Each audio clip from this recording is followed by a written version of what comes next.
सांग कशी बनवली समृद्धी, थोडी सांग ही भाजी. तर आपण काय केलेलं आहे, सर्वप्रथम आपण भाजी एका याच्यात म्हणजे एक चिरण्यासाठी आपण पहिले एक ती घेऊन घेतली सेपरेट. नंतर मग आपण तिला स्वच्छ म्हणजे स्वच्छ चिरायच्या अगोदर नाही धुवायचं. चिरून झाल्यावर मग स्वच्छ पाण्याने तिला धुवायचं आणि एकदम बारीक बारीक चिरायची, म्हणजे जेणेकरून ना ती लवकर शिजते आणि व्यवस्थित पण होते. आणि नंतर मग आपण समजा एक कढाईमध्ये काय केलेलं आहे, पाणी बॉईल करायला ठेवलेलं आहे, म्हणजे पाणी गरम करून घ्यायचं. पाणी गरम झाल्यानंतर आपण त्याच्यामध्ये भाजी स्वच्छ धुवून एकदा ती अशी वाफळून घ्यायची, म्हणजे एकदम बॉईल करून घ्यायची पूर्ण प्रकारे. बॉईल झाल्यानंतर आपण ती भाजी स्ट्रेन करून घ्यायची एका चाळणीतून. तिथलं पाणी पूर्ण आउट करून घ्यायचं आणि भाजी फक्त वरती ठेवायची. मग भाजी व्यवस्थित स्ट्रेन झाल्यानंतर आपण तिला फोडणी देऊ. मग फोडणीमध्ये आपण काय करायचं, सर्वप्रथम तेल टाकायचं. तेल टाकल्यानंतर थोडंसं तेलही अतिशय कमी प्रमाणात टाकलेले आहे, बघू शकता तुम्ही. अजिबात तेलकट नाही आहे भाजी. हां, आणखी हां पुढचं सांग. हां मग आपण नंतर तेल टाकायचं. तेल टाकल्यानंतर मग आपण त्याच्यासाठी मिरची घ्यायची, हिरवी मिरची. भाजीच्या प्रमाणे हिरवी मिरची घ्यायची. हिरवी मिरची, लसूण आणि शेंगदाणे हे 3 गोष्टी आहे ना, ते खलबत्त्यामध्ये कुटायचे, म्हणजे एकदम बारीक करायचे. मग बारीक केल्यानंतर ते आपण तेलात सोडायचे. जिरे मोहरी वगैरे न वापरता आपण ते तेलात सोडायचे. मग ते वाटण पूर्णपणे परत म्हणजे असं परतून झाल्यानंतर, पूर्णपणे ब्राऊन झाल्यानंतर आपण त्याच्यात भाजी सोडायची. मग भाजी सोडल्यानंतर ॲटोमॅटिक तिला म्हणजे असं पाणी सुटते आणि ती भाजी ऑटोमॅटिक शिजून जाते. सो कमी गॅसवर तिला व्यवस्थित फ्लेम करून घ्यायचं आणि मग आपली एकदम व्यवस्थित शिजवून व्यवस्थित रेडी झालेली भाजी, टेस्टमध्ये एकदम छान असलेली रेडी होते. विदिन 15 ते 20 मिनिटची प्रोसेस आहे फक्त. तर आता आपण हिचे 10 या भाजीचे असे फायदे बघू. पहिले म्हणजे आपल्या लिव्हरला ही भाजी शुद्ध ठेवते, म्हणजे लिव्हरला डिटॉक्स करण्याचं काम ही भाजी करते. दुसरा महत्त्वाचा फायदा म्हणजे लिव्हर डिटॉक्स झालं तर या भाजीपासून बनणारं, जे मी तर सांगितलं तुम्हाला, व्हिटॅमिन ए, सी आणि के, हे 4पैकी 3 व्हिटॅमिन ए या भाजीमध्ये मुबलक प्रमाणात असतात. व्हिटॅमिन बी पण असतं, पण बी व्हिटॅमिन थोडं कमी प्रमाणात असतं. पण सी, के आणि ए असे 3 व्हिटॅमिन या भाजीमध्ये अतिशय मुबलक प्रमाणात असतात. मी तर अनेकदा सांगतो की शेवग्याची भाजी, मोहरीच्या पानाची भाजी, या 2 भाज्या अशा आहेत की सर्व भाज्यांच्या बाप आहेत, म्हणजे सर्व भाज्यांच्या ती राजा आहेत. या 2 भाज्या, या 2 भाज्यामध्ये सर्वात जास्त मुबलक प्रमाणात व्हिटॅमिन, शरीराला पोषक तत्व आपल्याला मिळतात. तर आणखी आपण याचे बघून घेऊ. पहिलं म्हणजे लिव्हरला डिटॉक्स ठेवते. दुसरं म्हणजे आपल्या पोटाला साफ ठेवते. तिसरं म्हणजे आपलं रक्त शुद्ध करते. चौथं म्हणजे आपली पचनशक्ती सुधारते. पाचन तंत्राला सुधारते. आपल्या पोटामधला अग्नी वाढवते. सगळ्यात महत्त्वाचं, रोगप्रतिकारक क्षमता या भाजीमध्ये जास्त, म्हणजे ही भाजी खाल्ल्यानंतर तुमची इम्युनिटी बिल्ट होते.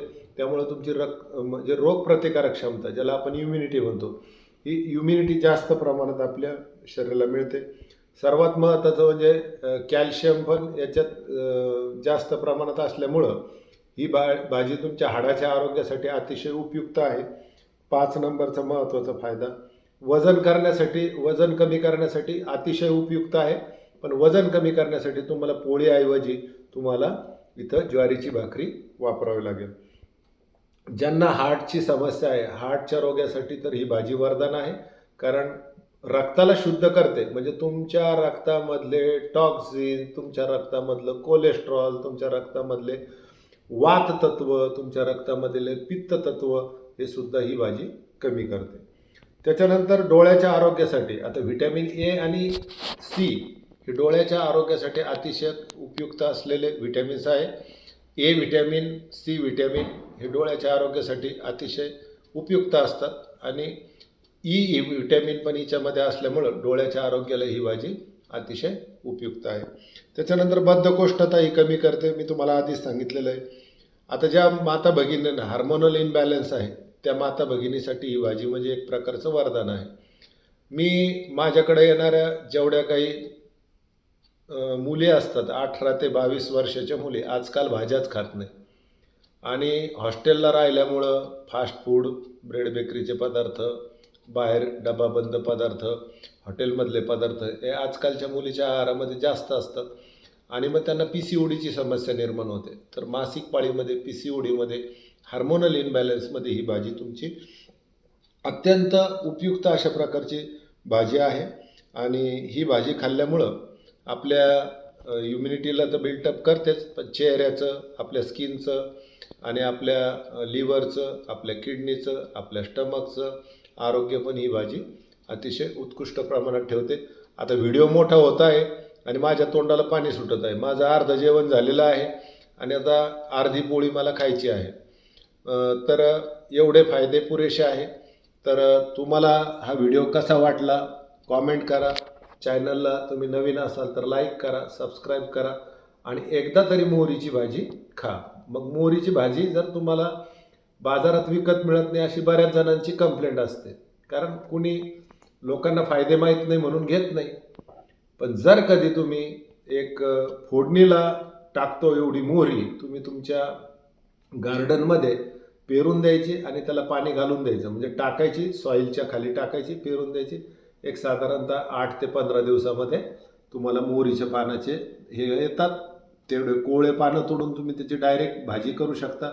शिल्लक राहिलेल्या मोहरीच्या झाडाला जर कधी मोहऱ्या आल्या तर मग त्या तुम्हाला फोडणीला पण त्या मोहऱ्या तुम्ही वापरू शकता. एका मोहरीच्या दाण्यापासून साधारणतः 25 ते 30 ग्रॅम मोहरी आपल्याला वापरायला मिळते एका झाडापासून, मोहरीच्या झाडापासून.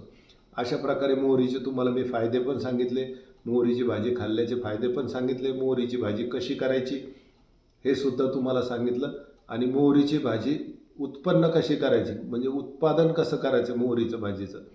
तर आमच्याकडं तर शेतात आज मिसेस गेली होती चक्कर मारण्यासाठी, तर तिला ही मोहरीची भाजी अशी उगवलेली सापडली. मग ती घेऊन आली, ताजी ताजी मोहरीची भाजी बनवली. अतिशय सॉलिड त्या भाजीची चव आहे आणि खूप सुंदर. ताटात ही कोरडी पण बनवू शकता, हिची पातळ भाजी पण तुम्ही बनवू शकता मोहरीची. तर व्हिडिओला मी अगोदरच सांगितलं आहे, आवडला असेल तर लाईक करा, शेअर करा आणि सबस्क्राईब करा चॅनलला. जय गुरुदेव.